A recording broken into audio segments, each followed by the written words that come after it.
பாவக்காய் சூப்பராக இருந்ததுன்னு வாங்கிட்டு வந்துட்டேங்க. நான் வாங்கிட்டு வந்த உடனே எங்கள் வீட்டில் விருந்தாடி வந்துட்டாங்க. விருந்தாடி வந்தவங்களுக்கு பாவக்காய் செஞ்சு வைக்கக்கூடாது அப்படின்னாங்க. அதனால் அதை அப்படியே வச்சுட்டு மறுநாள் சண்டே வந்துடுச்சுங்க. அதுக்குள்ளே பார்த்தா லைட்டாக மஞ்சள் கலராக பழுக்கிற மாதிரி ஆயிடுச்சு பாவக்காய்.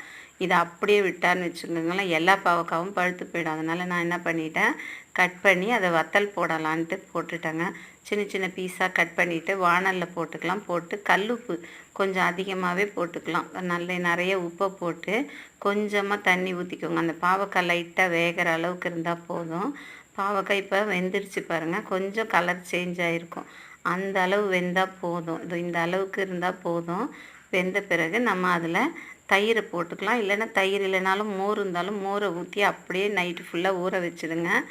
மறுநாள் காலையில் எழுந்து நல்லா வெயிலில் காய போட்டு மறுபடியும் அதே மோர்லேயே போட்டு காய போடுங்க. இந்த மாதிரி ஒரு 4 நாள் காய போட்டால் போதும். சூப்பரான வத்தல் ரெடிங்க. நம்ம எப்போ தேவைப்படுதோ அந்த டைமில் வறுத்து சாப்பிட்டுக்கலாம். நீங்களும் ட்ரை பண்ணி பாருங்கள், எப்படி இருக்குன்னு